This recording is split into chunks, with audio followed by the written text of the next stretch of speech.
Hey scholars, welcome to another science lesson with me, Mr. Brace. So last week we finished up our kind of chapter 1 of science about the scientific method. And this week we're jumping into our chapter 2 and we're learning about the 5 senses. But first, last week I didn't do a really good job at setting you guys up for success with your science notebooks. I asked you to take notes, but I didn't really show you a good way to do it with science. So what I have, if you'll notice, I have this new section.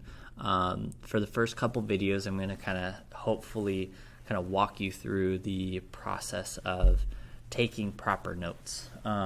So in your notebook, it'll look similar to what I have here, and I'll even scoot myself over just a little bit. I'm going to title my notes, and I'm learning about the 5 senses. Okay, all right, and then as we go, I'll underline things and then have you write them out in your notebook. So hopefully this helps you. Let me know if I need to do anything else different to help you guys out. So let's talk about the sensory organs. So we have these sensory organs are, so the nervous system has specific sensory organs that help us perceive things in the natural world. Remember in our last chapter we talked about making observations as part of the scientific method and needing to use our senses to figure these out. Well, now we're kind of diving deeper and figuring out what are those 5 senses. So we have sensory organs. These organs are dedicated to helping us see, hear, smell, taste, and feel. So the ability to see, hear, smell, taste, and feel is important to observing the natural world. These abilities are especially helpful in detecting changes in the environment. So we refer to these 5 abilities as the 5 senses. And each sense is made possible by at least one sensory organ. So each sense or of each of our of them have one organ that kind of attributes to that sense. So if I'm taking notes, I am going to be I'm going to write out sensory organs.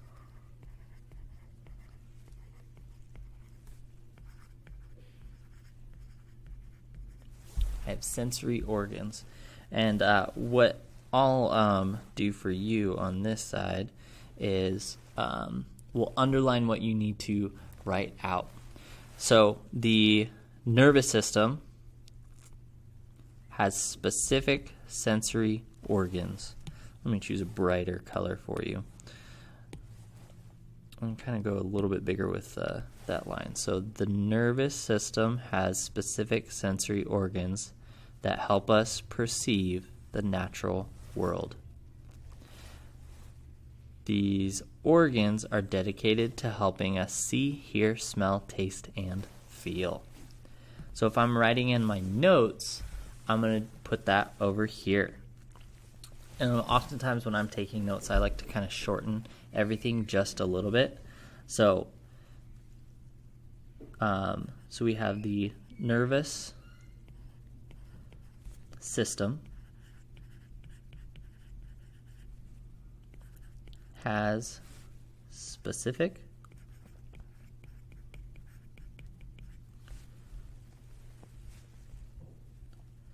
sensory organs.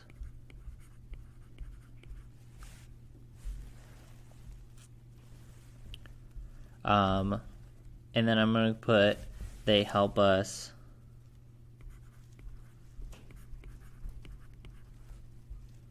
see, hear, smell, taste, and feel. Okay. Let's go ahead and move on. All the other stuff is important information, but we don't need to write it out in our notes because we're kind of going to double up on that information later on. So I'm done with the drawing. Let's go ahead and move on to. So we have our 5 senses. These are vision, hearing, taste, smell, and touch. Kind of already talked about that in our notes in our last slide. So let's kind of explore each one of these senses. Vision. And I'm talking about Vision from the Marvel Universe, the superhero. We all have a superhero in us. I'm just kidding. Vision, we're talking about eyesight, being able to see. Vision or sight is the ability to see. And I'm going to go ahead and underline that. Vision or sight is the ability to see. The eye is the organ of vision. Humans have 2 eyes. The 2 eyes detect visible light that reflects off an object in the natural world. The eyes send information to the brain, which produces an image of that object that we see. It's really interesting to study how light works. So hopefully later on in your science career you learn more about that. But we're sticking to the basics today. So if I'm going to write out notes for that, I'm going to put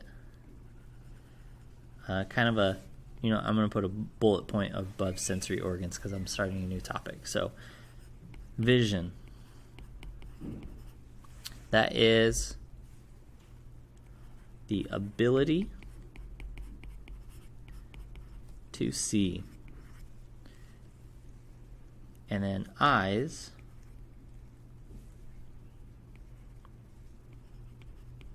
are the organ.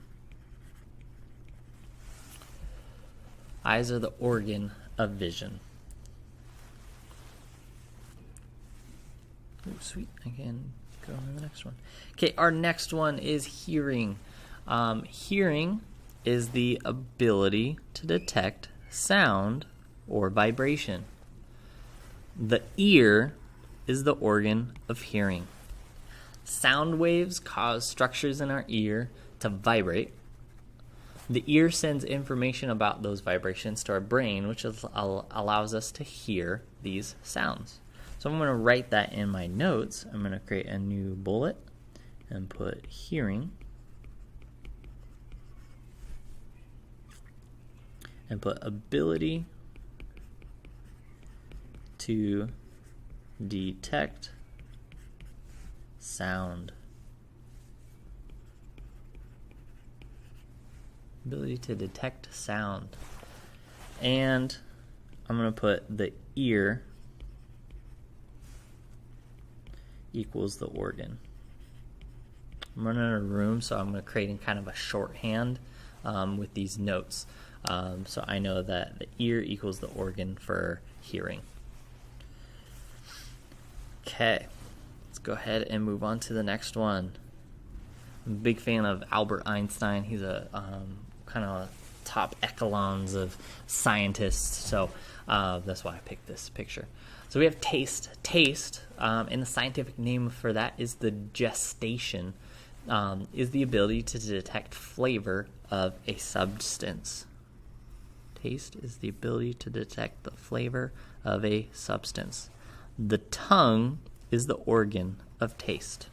So I'm going to put that in my notes, create a new bullet point, and I'm going to put taste.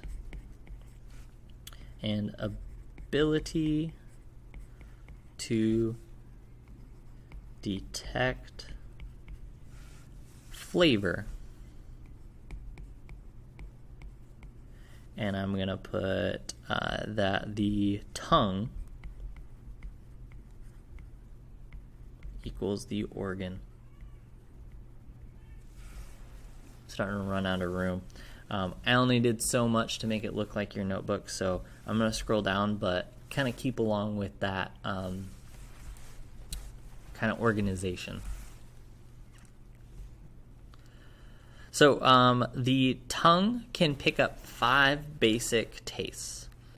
You can pick up sweet, bitter, sour, salty, and umami. Umami is kind of like what you get in like savory dishes. The thing I always think of is a bowl of ramen has great umami flavor in it. The tongue detects these tastes and sends the information to the brain. I noticed I went through and I thought I checked all my spelling. Information to the brain about the flavor of a substance. Awesome. All right, let's go ahead and move on to our next sense, and that's the sense of smell, or olfactory. It is the ability to detect odors. The nose is the organ of smell. So the nose contains hundreds of receptors that bind odor molecules released by substances in the natural world. Different odor molecules excite different receptors. The nose detects odors and sends the information to the brain about the odor or smell of the substance. And it's really interesting, actually. Smells have a lot to do with our memory also. So you can trigger memories just from smells. And I thought that's kind of a fun fact. So if I'm writing that out in my notebook, I'm going to put smell and ability to detect odor, and the nose equals the organ. Okay. And let's look at our last of the 5 senses. Let's see if I can get this one to work.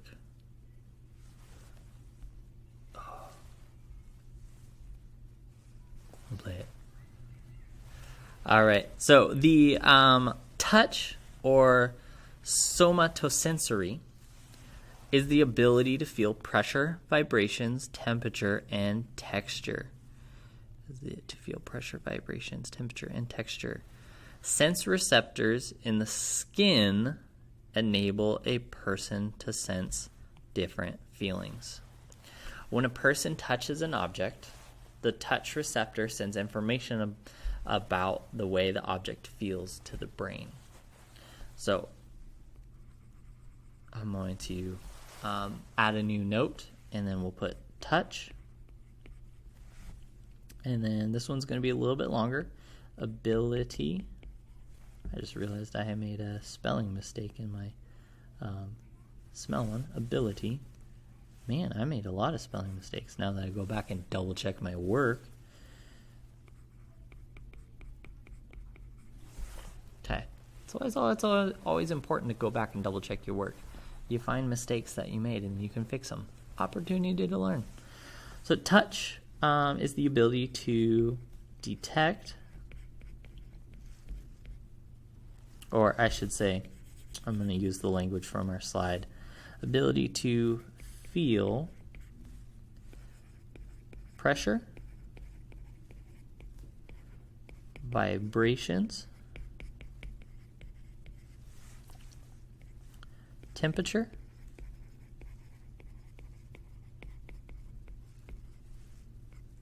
and texture.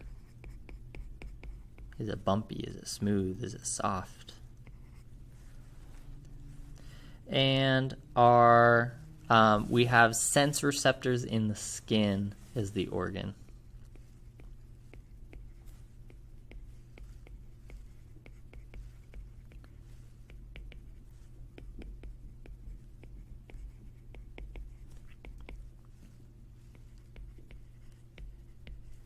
Did you know your skin is actually the largest organ on your body and in your body? Fun fact. Okay. All right. Hopefully those notes or kind of that helped you with your note-taking abilities. I write a lot in shorthand So it's easier for me to look back and kind of pop out the information, the important bits of information that we learned. But you can always come back and rewatch the video if you need to. After you finish watching, you're going to go on and you're going to do a Google Forms as kind of an activity to make sure that you kind of are retaining some of the information that I'm teaching. You can use your notes on that. I would let you use your notes in the classroom, so we would actually be using our notes to do the activity. So use your notes, go take that Google form, and I will see you next time in science.